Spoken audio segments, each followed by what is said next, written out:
Bonsoir. Good evening, everyone. Oui, bonsoir tout le monde et bienvenue à notre deuxième session d'information annuelle. Je m'appelle Larry Jameson. Je suis le président du conseil d'administration du régime de pension des enseignants du Nouveau-Brunswick. Avant de continuer, c'est important de reconnaître les terrains sur lesquels nous nous réunissons. Bien qu'il s'agisse d'une présentation virtuelle, notre conseil et nos présentateurs sont à Fredericton aujourd'hui.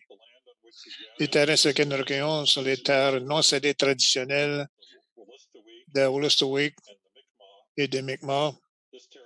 Et ce territoire est couvert par les traités de paix et d'amitié qui, le Wolastoqey et les Mi'kmaq et le Passamaquoddy, ont signé la première fois avec la couronne britannique en 1725. Les traités ne traitaient pas de céder les terrains ni les ressources, mais en effet ont reconnu les Mi'kmaq et le Wolastoqey le titre. Comme titre, et établi les règlements pour ce qui devait être une relation continue entre nations. Il est également important que je partage les points d'ordre administratif avec vous. Les présentations ce soir seront faites en français et en anglais, avec la traduction simultanée disponible dans les deux langues. Pour ceux de vous qui sont en ligne, vous avez l'option de choisir la langue de votre choix, telle qu'indiquée au bas de votre écran. Veuillez cliquer sur le bouton « Interprétation » pour choisir anglais, français ou entendre des présentations dans la langue qu'ils sont présentées. Vous pouvez changer votre sélection à n'importe quel moment en utilisant ce bouton. Tel que mentionné, ce bouton paraît au bas de votre écran, tel qu'indiqué ici. Nous encourageons également de soumettre des questions que vous avez pour le conseil ou les présentateurs à n'importe quel moment lors de la réunion. Si vous êtes avec nous en ligne, cliquez sur l'icône « Soumettre une question » et dactylographiez votre question. Nous allons répondre autant de questions que possible lors de la session questions-réponses. Si vous nous joignez par téléphone, veuillez soumettre vos questions en appelant ou en envoyant un courriel à VESCOR après la réunion et nous allons vous répondre directement dans les jours qui suivent. Et enfin, un enregistrement de cette discussion est disponible sur le site web du plan dans les jours à venir. Merci de vous joindre à nous dans ce format virtuel aujourd'hui. Pour certains de vous, c'est peut-être une nouvelle expérience. Pour plusieurs de nous, ces réunions virtuelles sont devenues très communes. Et l'avantage de ce format, c'est qu'on peut rejoindre tellement de vous d'un coup. Nous vous remercions de votre appui en étant hôte de cette réunion virtuelle de nouveau cette année. Avec moi ce soir, il y a mes fiduciaires et observateurs. À ce moment-ci, il y a 10 de nous qui ont été nommés au conseil de fiduciaires du régime de pension des enseignants du monde, y compris Marcel Larocque, récemment retraité. Marcel est récemment directeur exécutif intérimaire de la EFNB. Jane Garbutt, vice-présidente en chef des opérations et l'administration de Ocean Capital basé au Nouveau-Brunswick. Barry Lee White, sous-ministre adjoint des Finances à la retraite et conseil du Trésor pour le gouvernement du Nouveau-Brunswick. Jennifer Morrison, actuelle trésorière de l'Université du Nouveau-Brunswick. Amy Murdoch, contrôleur pour le gouvernement du Nouveau-Brunswick. Robert Fitzpatrick, enseignant à la retraite, qui a détenu des rôles comme président et directeur exécutif de la NBTA. Et Renaud Thériault, éducateur à la retraite et ancien président et directeur exécutif de la FNB. Nous avons également 2 observateurs, Gary Lepke, directeur général actuel et porte-parole en chef de la NBTF, la Fédération des enseignants du Nouveau-Brunswick, Michael Chim, récemment à la tête avec les services de bien-être aux enseignants avec la NBTA. Des biographies plus prolongées pour chacun de nous sont disponibles sur le site web du régime. Pour moi-même, après plusieurs années d'enseignement et de servir comme directeur de l'école J'ai eu plusieurs postes avec l'NBT où j'ai récemment retraité mon rôle comme directeur général. La composition du conseil a connu des changements depuis la dernière réunion d'information annuelle. Et j'aimerais prendre un moment pour reconnaître Michael Springer, dont le mandat a pris fin au mois de juin de cette année. Mike avait été un fiduciaire du conseil depuis la conversion du régime. Un enseignant à la retraite et un employé de la NBTA, Mike, sa connaissance et son expérience étaient vraiment importantes pour le succès continu du régime de pension des enseignants du Nouveau-Brunswick. Et nous remercions de ses contributions au conseil ainsi qu'au régime. Les membres de votre conseil ont différents antécédents qui renforcent le conseil et ses décisions. La moitié de nous avons été nommés par la Fédération des enseignants du Nouveau-Brunswick, alors que l'autre moitié est nommée par la province. Nos deux observateurs sont nommés par la Fédération et sont invités d'assister à toutes les réunions du conseil. Même si nous avons été nommés par la FENB et la province, chacun de nous avons un devoir fiduciaire au régime et nous devons agir dans les meilleurs intérêts du régime et de ses membres en administrant les affaires du régime de pension. Faillite de faire cela peut entraîner des mesures disciplinaires ou une révocation de nos nominations. Nous avons deux personnes qui vont présenter avec nous ce soir. Yves Claude, actuaire et partenaire avec la firme actuarielle indépendante du régime LifeWorks, et John Sinclair, président et directeur général de Vescore Inc., le gestionnaire de placement et le fournisseur de services administratifs. Un peu de vécu sur le régime. Notre régime est composé de près de 20 000 membres habitant au Nouveau-Brunswick et partout dans le monde. Depuis la conversion au RPENB en 2014 par les partis du régime, le gouvernement du Nouveau-Brunswick et la FENB, le but de votre conseil de régime est resté consistant d'offrir des pensions sécuritaires pour toute une vie pour les enseignants à leur retraite, y compris tenant compte de l'inflation. Ceci est réalisé par un fonds de pension précieusement géré contre les risques. En tant que conseil, nous continuons de superviser la sécurité du RPENB et de ses finances avec l'appui continu de ceux qui travaillent et qui gèrent le régime. Les indicateurs du succès du régime comprennent l'habilité de financer l'inflation chaque année depuis la création du RPENB, tout en restant dans une situation de surplus. Une claire démonstration que les stratégies stables à faible risque d'investissement requis par le régime ont mené à des résultats positifs. Cette approche à faible risque se concentre sur une croissance plus lente mais continue, signifie que lorsque les marchés sont forts, on ne verra peut-être pas les rendements qui sont aussi élevés que d'autres régimes de pension avec des portefeuilles à plus à risque. Ceci s'équilibre par le fait que lorsque les marchés financiers sont à la baisse, le régime peut toujours avoir des retours, des retours négatifs, mais sont moins importants que les pertes des régimes de pension typiques canadiennes. En considérant le plus long terme, le résultat des placements de la RPENB se compare très favorablement avec d'autres régimes de pension.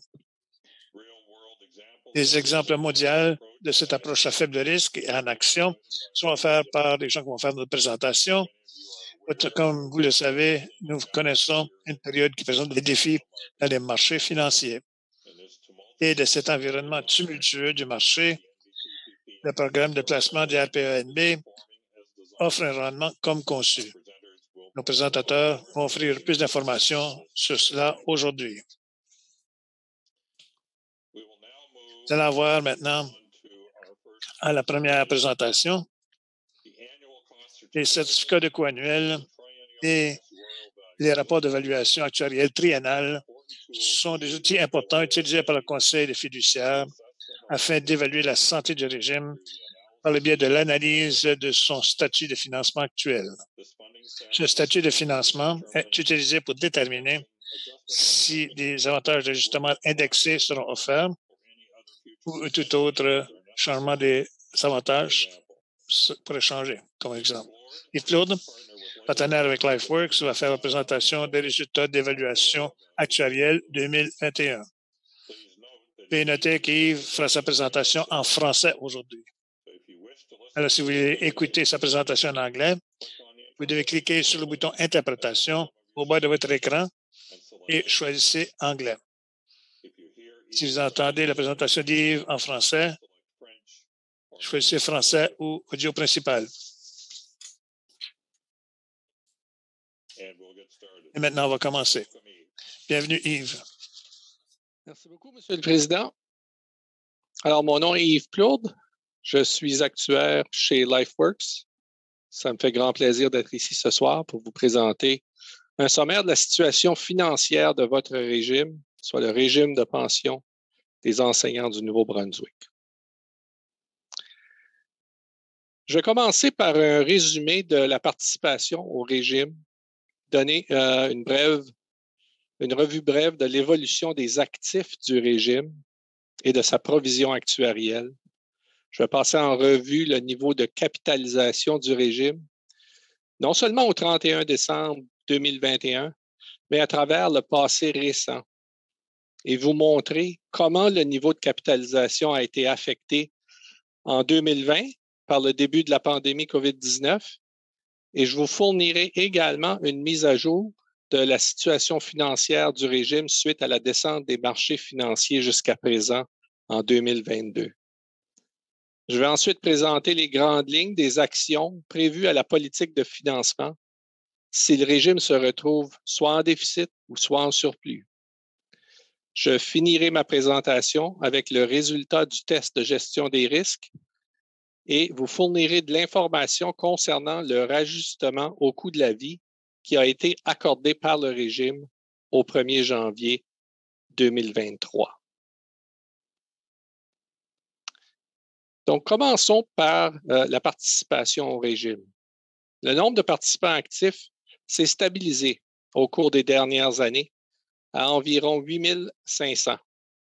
Le nombre de retraités continue de s'accroître, mais à un rythme plus lent qu'auparavant, car les baby boomers ont pris leur retraite en masse. Et cette cohorte de participants est maintenant presque complètement retraitée. Ces dernières années ont vu un nombre total de retraités se situant entre 9 500 à 9 700. Depuis bien des années, la proportion de participants retraités au régime comparée au nombre de participants actifs n'a cessé d'augmenter. Toutefois, nous avons vu une stabilisation de cette proportion ces dernières années et prévoyons que la proportion du nombre de retraités comparé au nombre de participants actifs demeurera assez stable à partir de maintenant et pourrait même commencer à décroître d'ici quelques années. Du côté des actifs, la caisse de retraite a considérablement augmenté ces dernières années, passant d'environ 4,6 milliards de dollars au 31 décembre 2013 à plus de 7 milliards de dollars au 31 décembre 2021.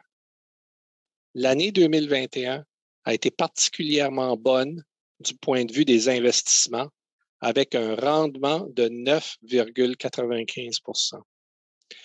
John fournira plus d'informations sur la performance dans ses remarques un peu plus tard. Maintenant, afin d'être en mesure de déterminer la situation financière du régime, nous avons besoin de comparer l'actif du régime avec sa provision actuarielle ou son passif. La provision actuarielle représente combien d'argent nous croyons devrait être dans la caisse du régime au moment de l'évaluation actuarielle afin de pouvoir payer toutes les prestations que les participants ont accumulées jusqu'à la date de l'évaluation. Pour calculer la provision actuarielle, soit les barres rouges dans le graphique, nous avons besoin de faire plusieurs hypothèses concernant l'avenir. Une des plus importantes hypothèses est le taux d'actualisation que nous utilisons. Ce taux représente notre estimé à long terme des revenus de placement espérés pour le futur. À chaque année, nous déterminons si le taux d'actualisation doit être modifié, étant donné l'évolution constante de la réalité économique dans laquelle nous vivons, et plus spécifiquement, le niveau des taux d'intérêt sur les placements obligataires.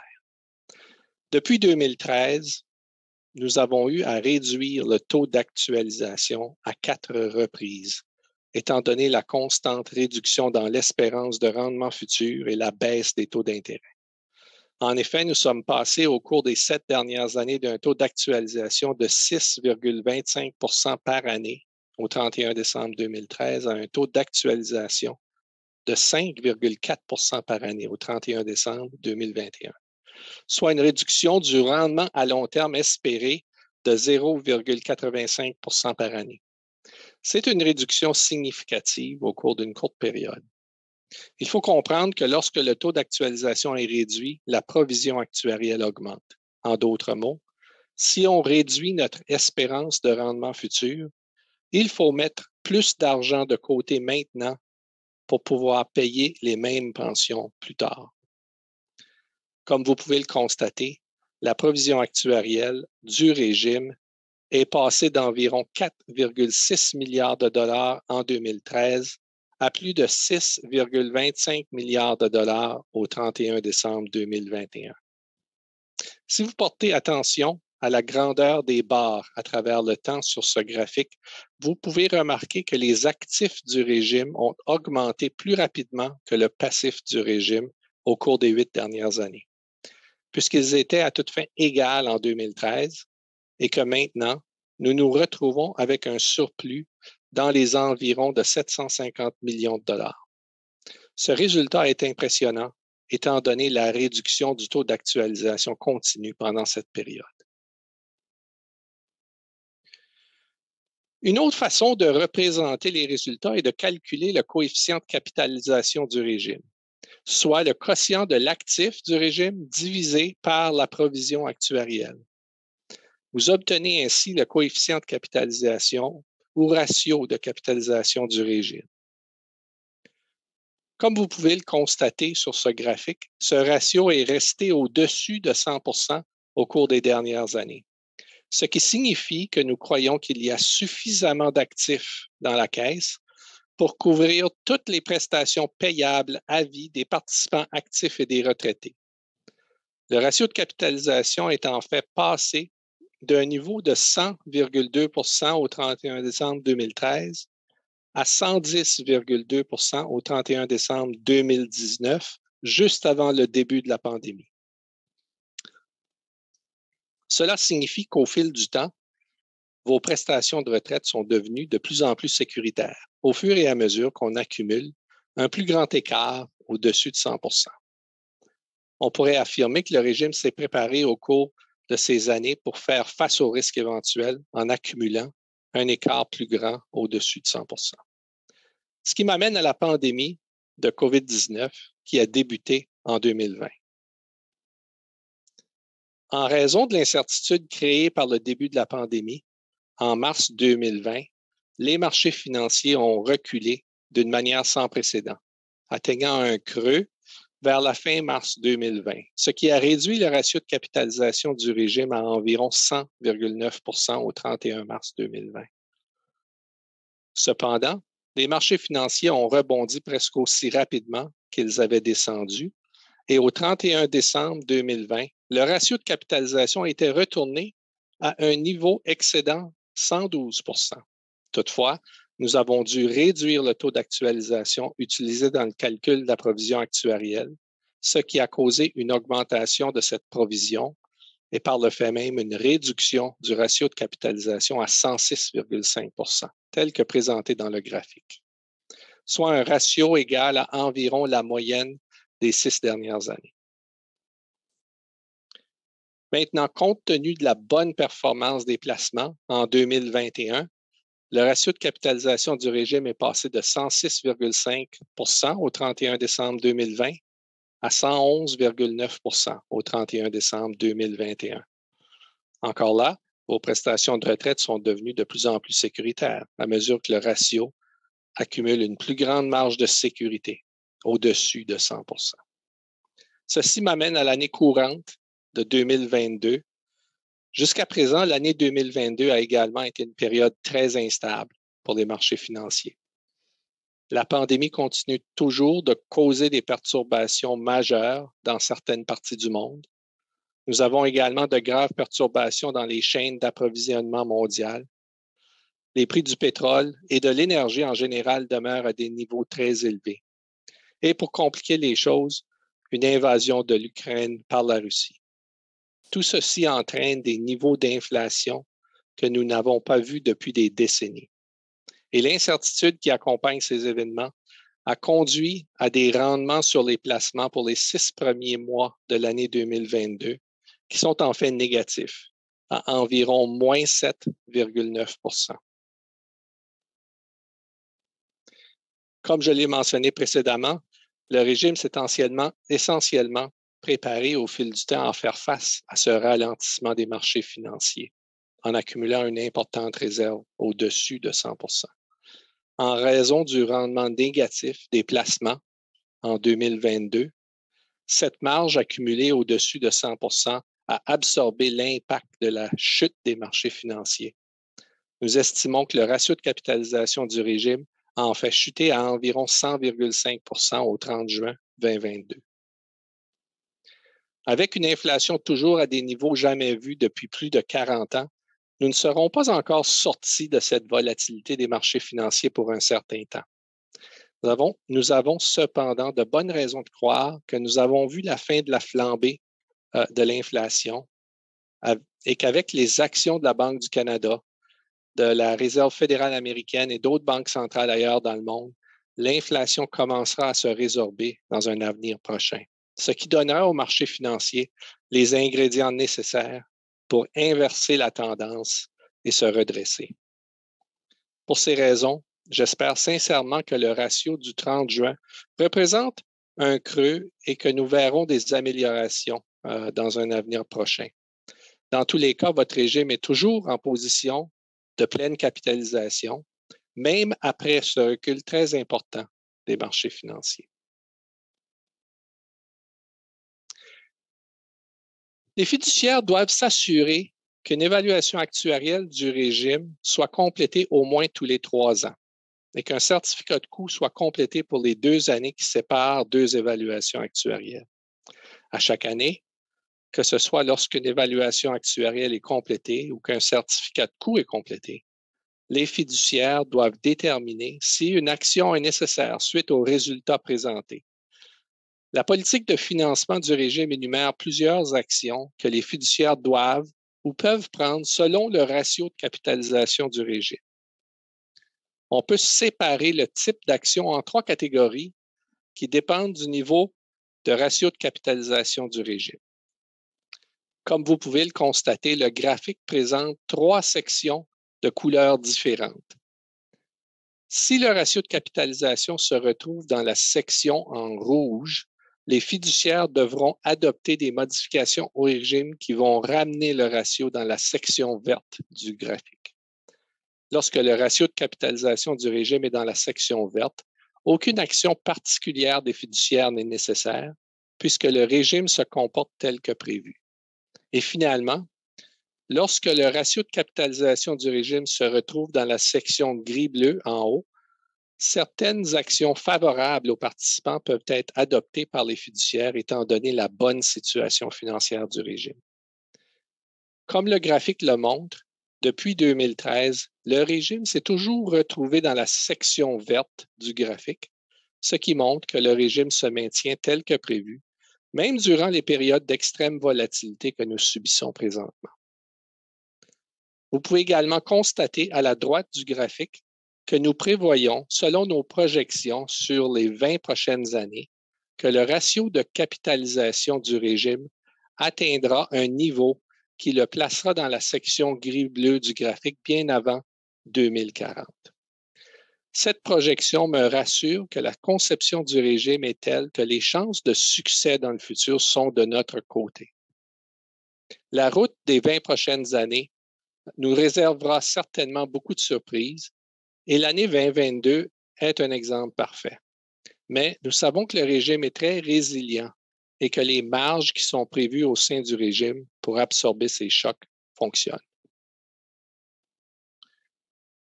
Revoyons plus en détail les actions qui doivent être adoptées par les fiduciaires selon les 3 sections du graphique.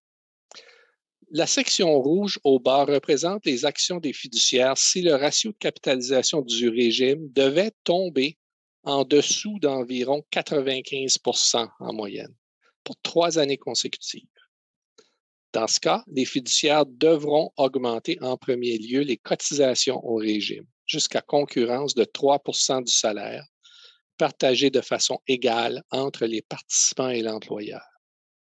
Si cette mesure n'est pas suffisante pour ramener le ratio de capitalisation au-dessus de 100 % sur les 15 prochaines années, les rajustements au coût de la vie future devront être réduits ou pourraient être éliminés dans les cas extrêmes de chute prolongée des marchés financiers. Finalement, une réduction des bénéfices est toujours possible, mais seulement en dernier ressort. Un scénario de dépression économique similaire à celui de la Grande Dépression des années 30 est le seul scénario des derniers 100 ans qui aurait pu causer une réduction des bénéfices payables du régime. En fait, nous estimons la probabilité d'avoir à réduire les bénéfices dans les 20 prochaines années à 0,35 %, soit bien en dessous de 1 %. Passons maintenant à la section mitoyenne, colorée en vert, qui représente un ratio de capitalisation se situant entre 95 % et 115 %. C'est la situation dans laquelle nous nous trouvons présentement et la situation qui a prévalu depuis 2013.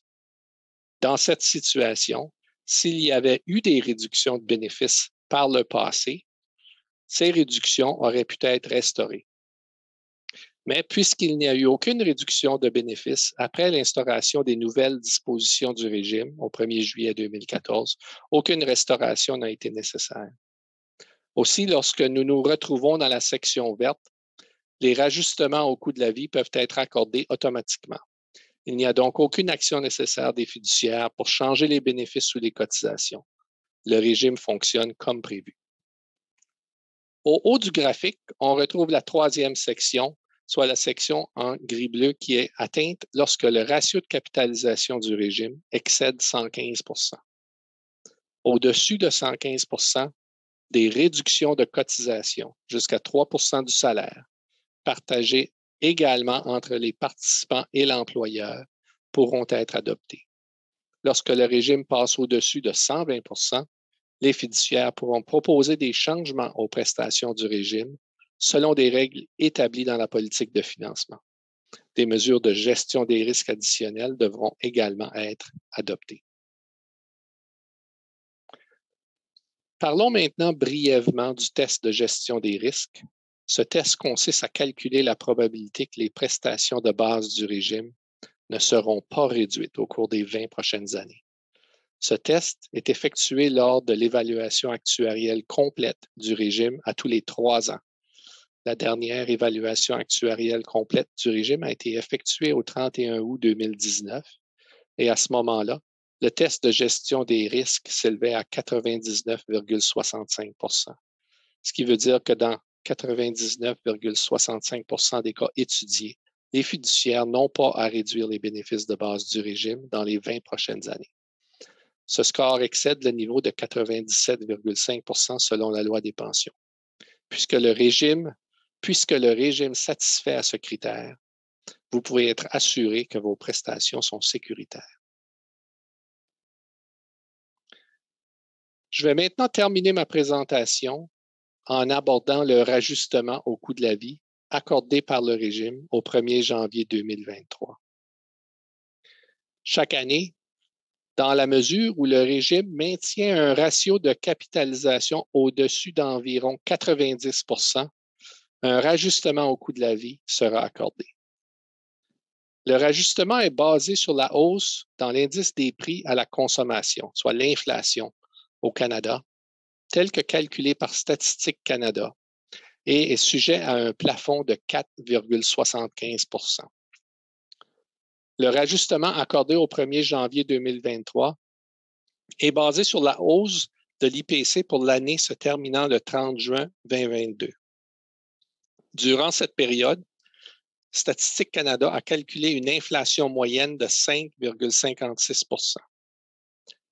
Cette inflation dépasse le plafond de 4,75 % prévu par le régime.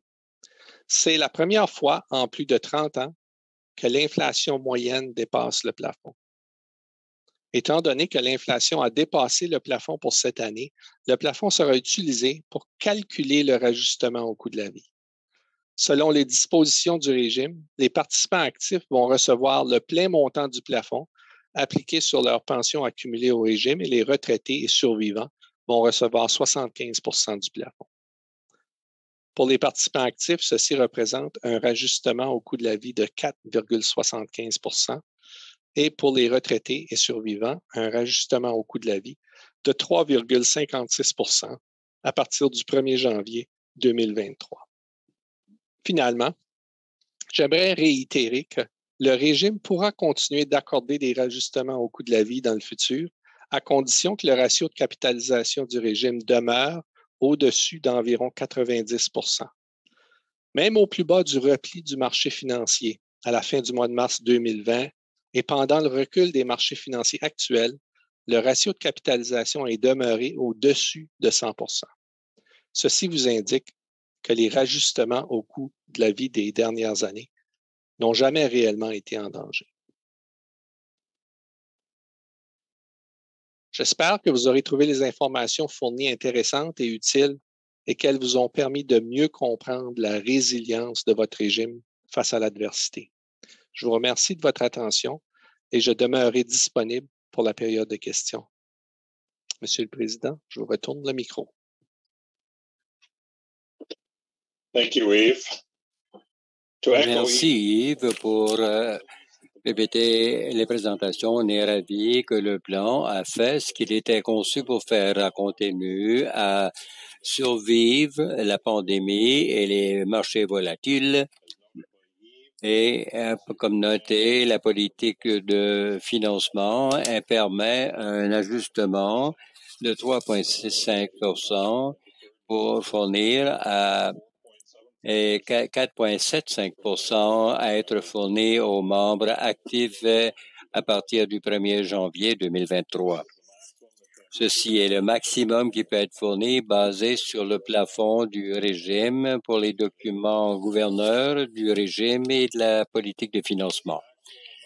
Ces montants maximaux ont été à dessein établis lorsque le régime a été conçu pour éliminer les coûts de bénéfices que les régimes fournissent à ses membres que d'autres, comme l'index d'âge-service pour la retraite.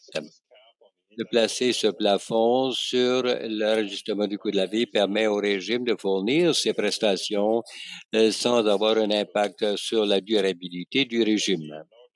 Comme Yves l'a noté, c'est très important de se souvenir que deux facteurs déterminent si un rajustement au coût de la vie peut être accordé aux membres. Premièrement, le surplus disponible dans le régime et deux, une partie du régime peut être dépensée sur l'ajustement du coût de la vie, tout en veillant à la longévité du régime. Ceci est défini dans la politique de financement du régime. C'est un résultat positif de pouvoir accorder le bénéfice d'indexation que le régime permet dans une période inflationniste de record, tout en protégeant le régime à long terme. Un sommaire de rajustement du coût de la vie donné à date est disponible sur notre site Web et sera énuméré dans le bulletin de nouvelles de l'automne qui sera distribué dans les quelques semaines à suivre. Il y aura une période de questions-réponses à la fin et il pourrait y avoir des questions autour des l'enregistrement du coût de la vie.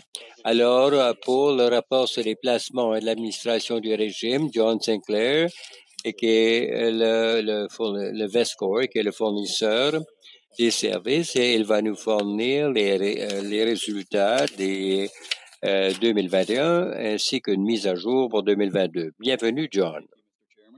Merci, Monsieur le Président, et bonsoir. les membres.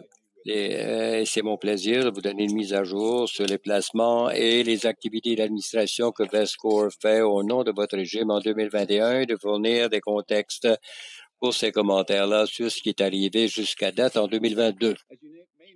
Comme vous le savez, Vescore a été créé par le régime de pension et celui de la fonction publique en 2016. On a 140 professionnels basés au Nouveau-Brunswick à notre bureau à Fredericton. Et on est le personnel sans but lucratif fournit des services de gestion et d'administration des pensions qui sont adonnés à vos besoins du régime de pension. Quant à la grosseur du régime de pension des enseignants vis-à-vis Vescore, alors c'était juste en dessous de 20 000 membres et c'est des 106 000 participants au régime de retraités et au programme d'avantages sociaux. C'est un tiers des actifs sous gestion. Ça reflète les actifs en dessous de 7 milliards de dollars à décembre, par opposition à 21 milliards de dollars que Vescore gérait. Il y a beaucoup d'informations disponibles sur Vescore sur notre site web, vescore.org.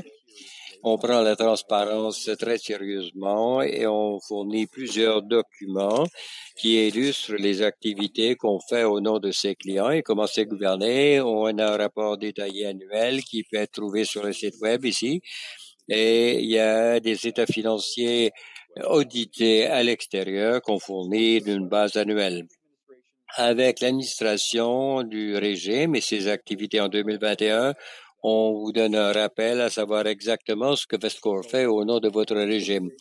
Du point de vue de l'administration des pensions, on administre au quotidien des régimes de retraite et des avantages sociaux des employés. On s'assure que les contributions sont accréditées directement aux membres actifs et sont investies dans le régime pour donner des prestations de retraite plus tard. Pour ceux qui sont retirés, vous reconnaîtrez que la pension, en termes d'assurer que les bons calculs sont faits quant à vos prestations, sont fournis et que la feuille de paie de pension se fait à tous les mois pour que vous receviez votre pension. Pour ceux qui sont retirés, vous avez le bénéfice de communiquer avec nos employés qui s'occupent des besoins des membres, soit aux membres retirés, soit qui sont différés ou qui sont des survivants. Et on a des services de soutien au conseil, comme on vous a parlé plus tôt. Et on organise les réunions et on fournit du soutien quant à leurs obligations et les nombres de comités qui sont en place. Et en dernier lieu, mais non le moindre, l'équipe de communication est très active pour les participants, pour les aider à mieux comprendre leur régime. Elle travaille avec vos fiduciaires ainsi que le rapport annuel qui sont fournis vis-à-vis votre régime de pension et un bulletin de nouvelles 2 fois l'an qui sont fournis également par notre équipe. 2021 a été une année très achalandée pour notre équipe d'administration du régime. Comme vous avez entendu dans les médias, il y a plusieurs employés qui prennent leur retraite dans plusieurs groupes d'industrie. Le régime de pension des enseignants n'est pas différent de ce qu'on voit ailleurs. Il y a un nombre record de retraites qui ont été desservies par notre équipe sur l'année 2021. Et ça a été fait tout en fournissant des services très efficaces du point de vue monétaire à travers ces 98 $ coût par participant, qui est le deuxième plus bas des groupes semblables dans le secteur public comme régime de pension.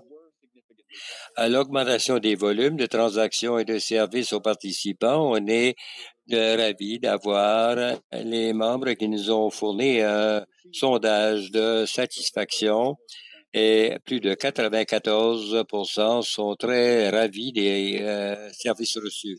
En dernier lieu, mais non le moindre, on continue à améliorer nos ressources pour ceux qui faisaient partie de la discussion, L'année dernière, vous vous souviendrez qu'on vient de finaliser plusieurs modernisations de projets qui a été terminé en 2021. De la perspective de gestion des placements, on fournit plusieurs services au nom de vos fiduciaires à votre régime. On aide les conseillers à concevoir des politiques de placement des fiduciaires pour fournir un régime de pension sûr, abordable et viable, comme Yves l'a démontré, pour s'assurer qu'on est en mesure de continuer la continuité de ces ratios qui sont plus équilibrés. Typiquement, on aide à concevoir cette politique de placement, les taux d'actualisation ciblés exigés par l'actuaire indépendant et s'assurer que les indices de référence établis par les politiques de placement grâce à une gestion active pour atteindre le 97,5% de probabilité que les prestations ne seront pas réduites durant la vie du régime. Quant à 2021, Yves a mentionné que c'était une année forte pour la perspective d'investissement. On a retourné 9,95% sur l'investissement et ça, c'est selon les politiques d'investissement et de retour. Et on a démontré que nos activités d'investissement ont retourné un autre 2,1% au-dessus de ce que la politique d'investissement s'attendait à recevoir durant l'année.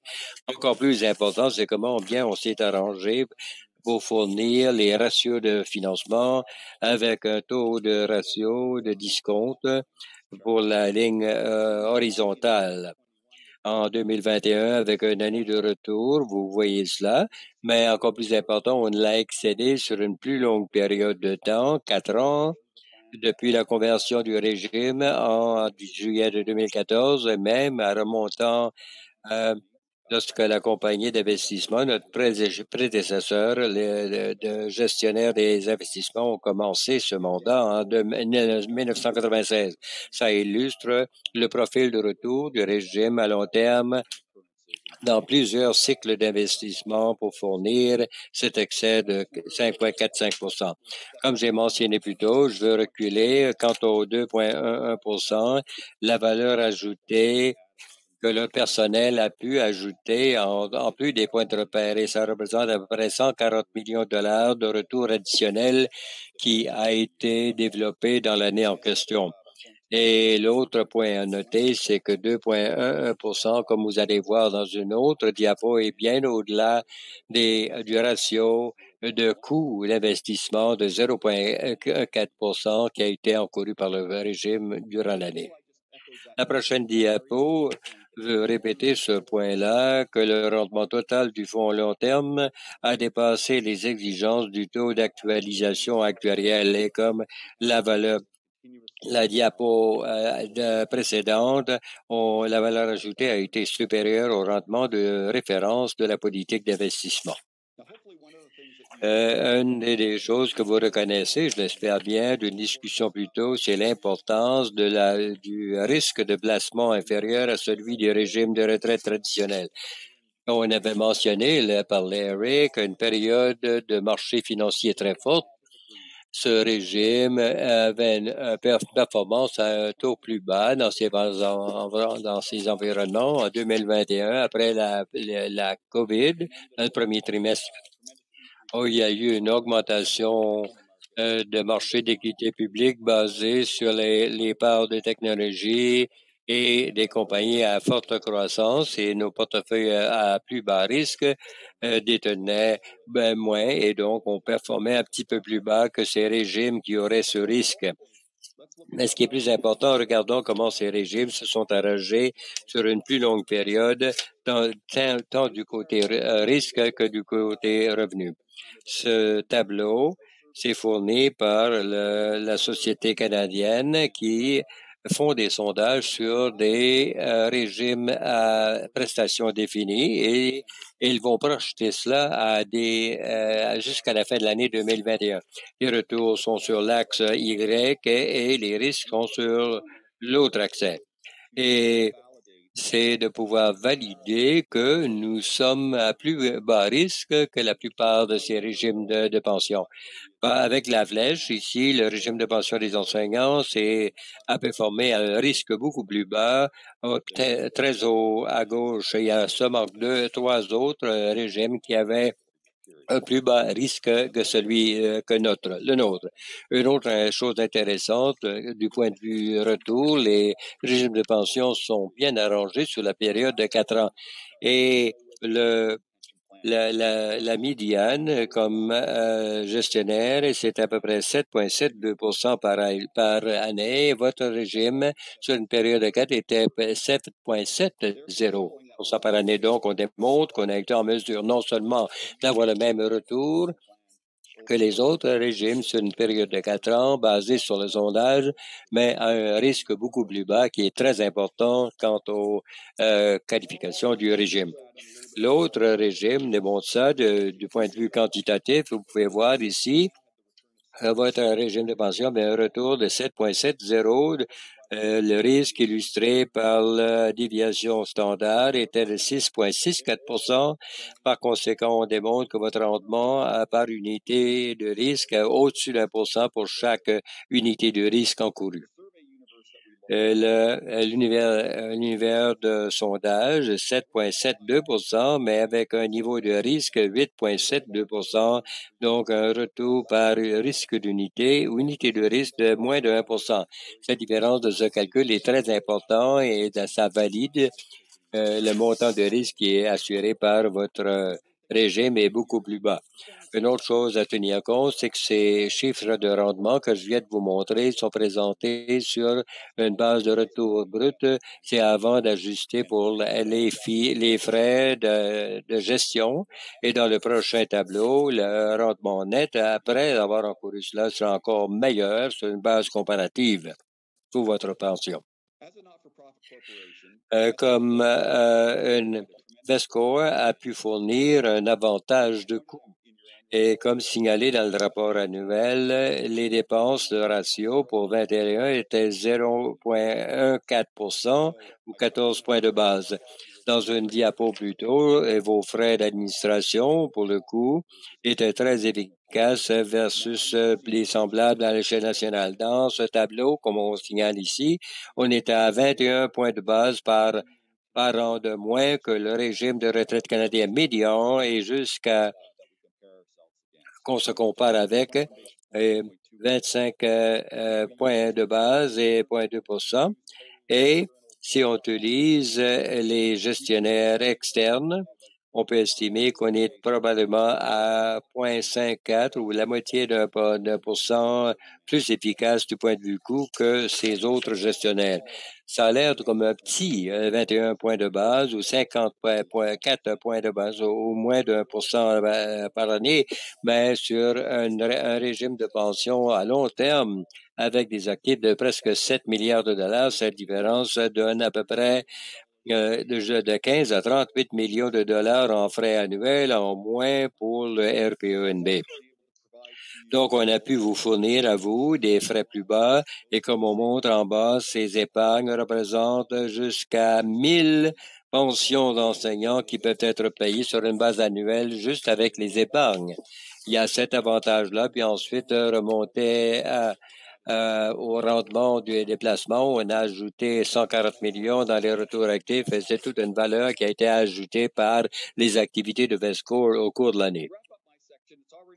Alors, pour terminer, Yves a fait un bon travail pour vous donner les marchés et référence de retour à date pour l'année de 2022. Le 30 juin, c'était moins 7,9%. Et Larry avait mentionné dans ses remarques d'ouverture la validation de l'approche à plus bas risque, ce qu'on s'attend à ce que ce régime performe dans une période de bas marché. Et en utilisant le même sondage, RBC comme médiane, la médiane comme pension à prestation définie avait baissé de presque 15%, et alors que ça n'a pas été dans des retours négatifs. Il y a des cycles, ça arrive, mais d'avoir des retours qui sont presque la moitié est aussi bon de ce qui est vu par d'autres pensions médianes, ça valide le rendement du régime. Sur des retours de 4 ans, encore une fois, retour annualisé, et c'est plus fort que la médiane. Et à plus long terme, retournons à la conversion du régime en 2014. Vous pouvez voir que votre régime a performé à 6,14% par année jusqu'en juin de cette année. Et ça, c'est beaucoup plus élevé que le régime de pension médiane qui est encore là. Une bonne validation de l'approche à plus bas risque avec des marchés bas à la baisse, mais encore plus important, 6,14%. C'est beaucoup plus élevé que celui de 4,94%, qui est beaucoup mieux. Même si les marchés ont été remplis de défis à date, votre régime a performé en termes de mitigé ses risques et à long terme continue de performer aux indices de référence escomptés.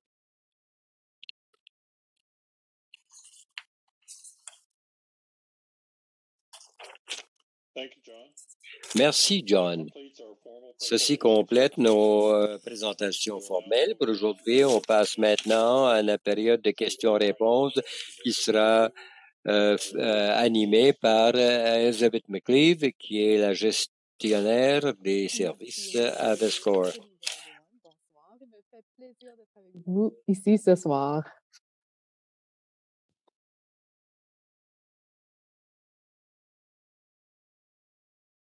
Si vous avez des questions pour le Conseil des fiduciaires ou les présentateurs qui sont avec nous ce soir, veuillez les soumettre en utilisant le bouton « Poser une question » qui apparaît au bas de l'écran. Pour ceux qui nous joignent par téléphone, on vous invite à soumettre vos questions par courriel ou par téléphone.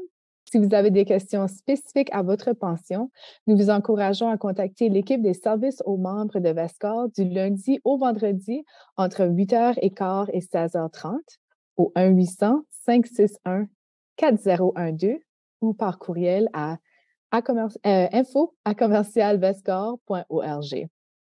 Alors, nous avons reçu plusieurs questions qui ont été soumises déjà ce soir, ainsi que des questions qui ont été soumises à l'avance.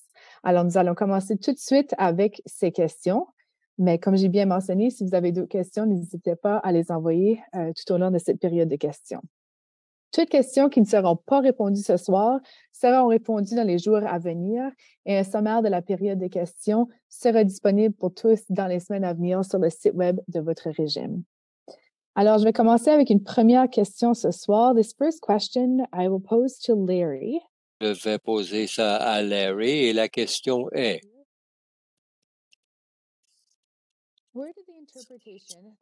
où est-ce que l'interprétation de 75% de notre plafond, alors que c'est 5,56, et c'est une grande perte pour les enseignants, étant donné que d'autres reçoivent 5,24%. Comment est-ce que vous êtes arrivé à cette interprétation?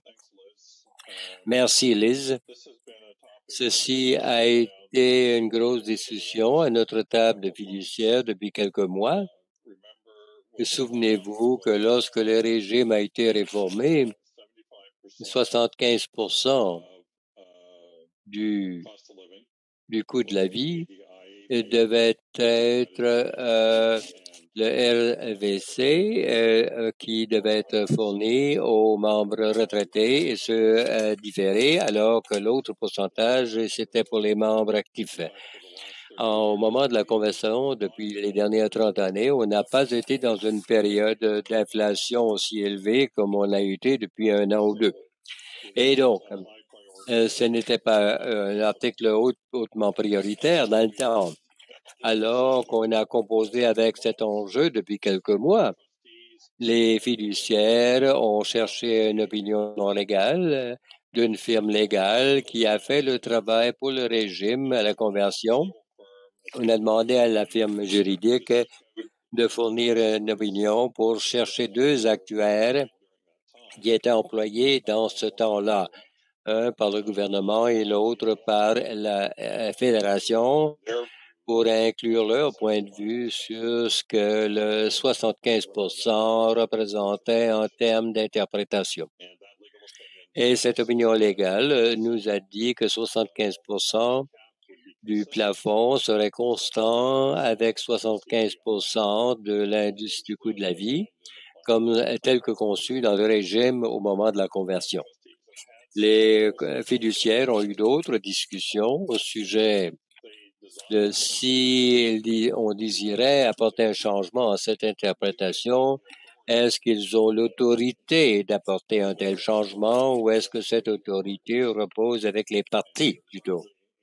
Et présentement, on est en voie de chercher une autre opinion d'une firme juridique, à savoir où repose cette autorité. J'espère que ça répond à la question. Merci, Larry. Prochaine question, je la pose à Yves, notre actuaire du régime. C'est basé sur une question qui est venue de votre présentation. Est-ce que le gouvernement doit augmenter les contributions de 3 s'il est moins de 95 financé, tel que donné par le présentateur? Merci, Lise. Alors, l'augmentation de contribution de 3 serait partagée entre la province et les abonnés au régime. C'est 1,5 de chaque côté si ça arrivait lorsque la position de financement va en dessous de 95 C'est pas seulement avec le gouvernement, c'est une combinaison du gouvernement et les membres du régime. 1,5 pour un total de 3 1,5 de chaque côté. Merci, Yves. Prochaine question, c'est pour Larry Jimson. Comment est-ce que la Fédération choisit les représentants pour siéger au régime, au Conseil du régime? Merci, Lise.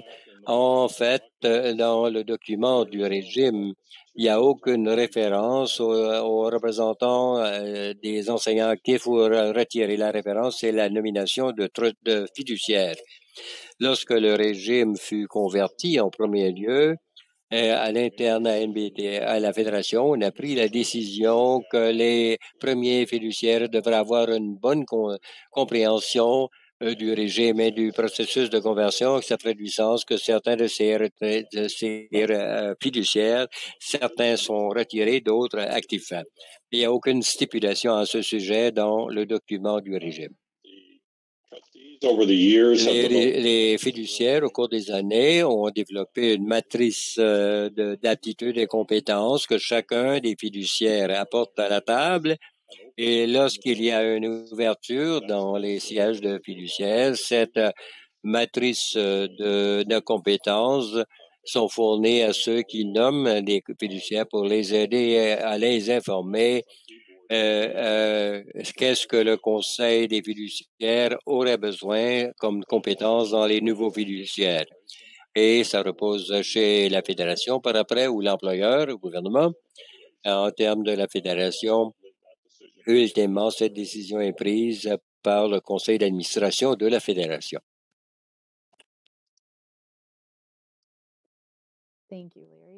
Merci, Larry. Une autre question pour toi.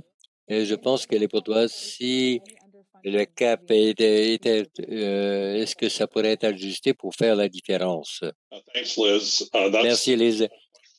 Ça, c'est une question dont j'ai parlé quelques minutes passées, à savoir si oui ou non les fiduciaires avaient l'autorité de prendre ce genre de décision. Et ça fait partie de la deuxième opinion juridique.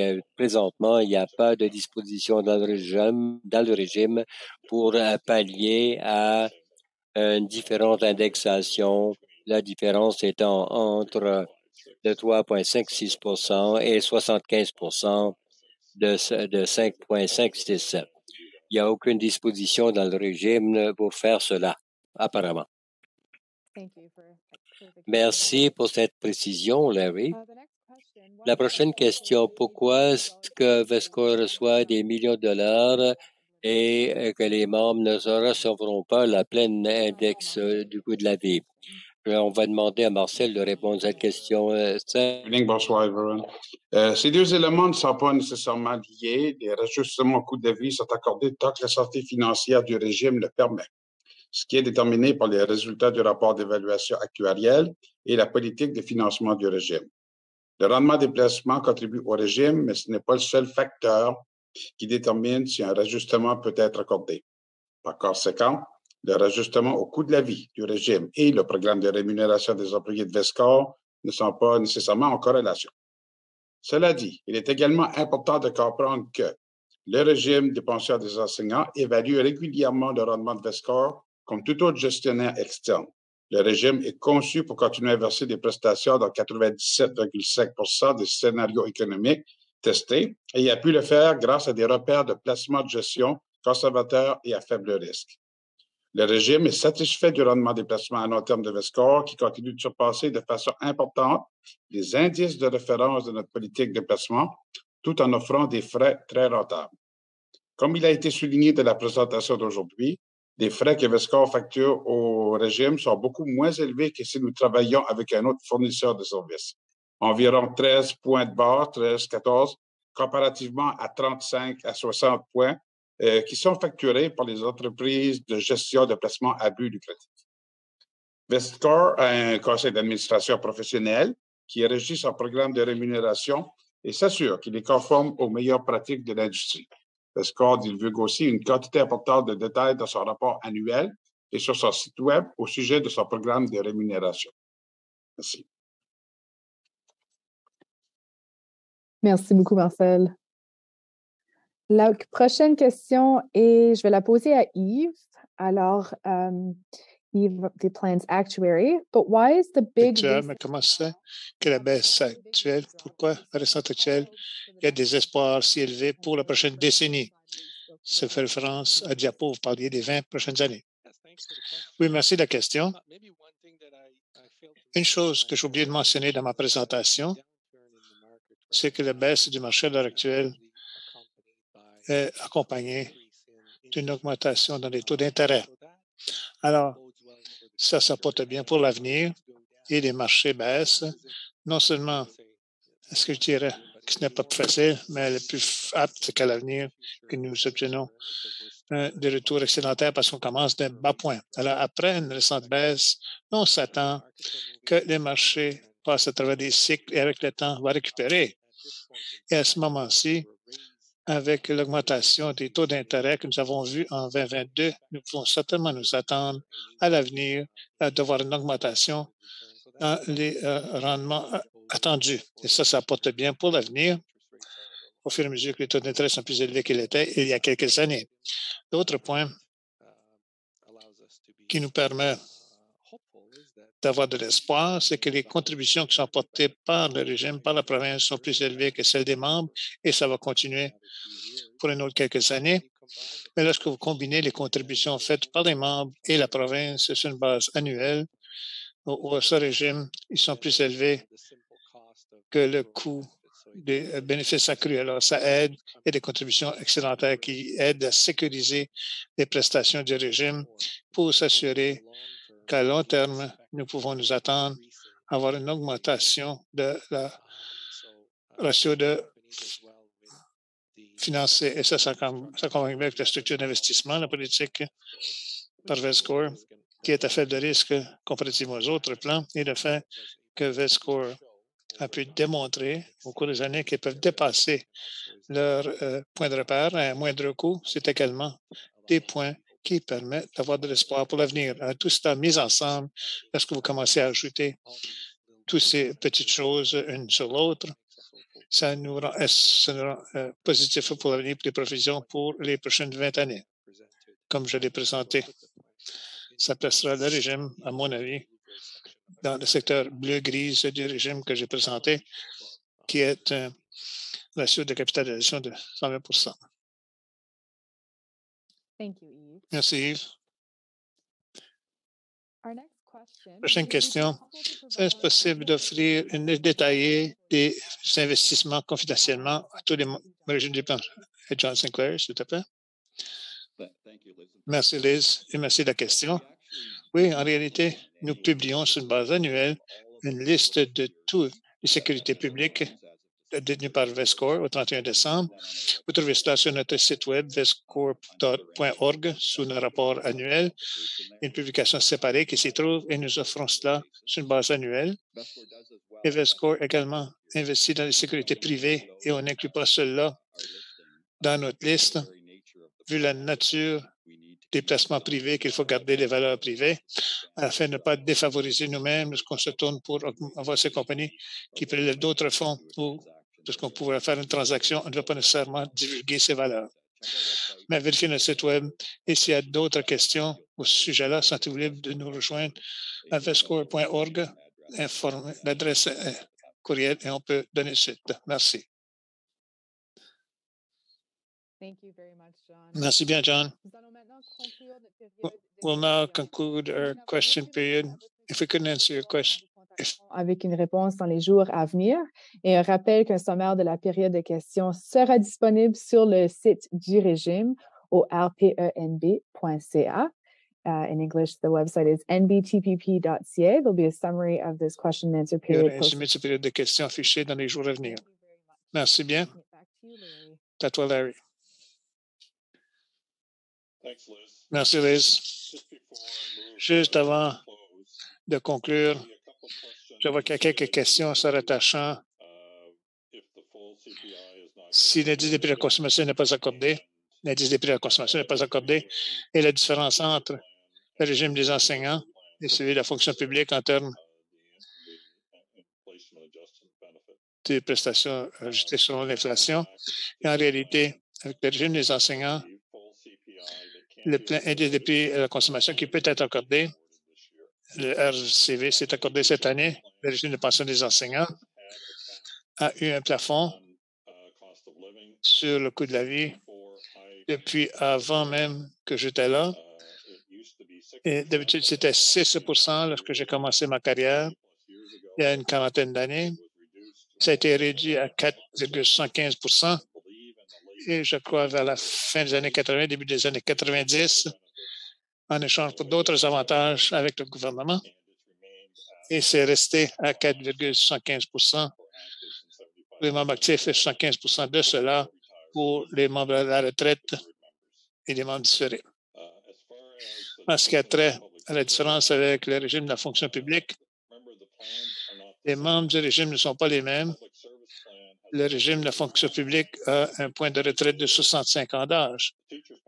Le régime de pension des enseignants a une stipulation de retraite de l'âge plus service. Et pour la plupart des enseignants, ils peuvent atteindre une pension non réduite de 91 de la gamme de 68 à 61 ans d'âge, beaucoup plus tôt que le régime de la fonction publique. Et c'est cher parce que vous payez des pensions sans réduction et beaucoup plus tôt.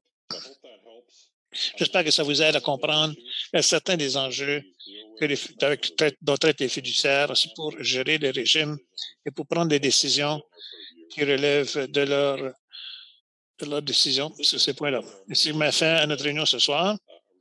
Et un rappel qu'un enregistrement sera disponible sur le site web du régime dans les jours à venir. Si vous avez d'autres questions, n'hésitez pas à nous les soumettre. Au nom du Conseil de fiduciaire, merci de vous être rejoints à nous ce soir pour notre deuxième session d'information annuelle. Passez une bonne soirée.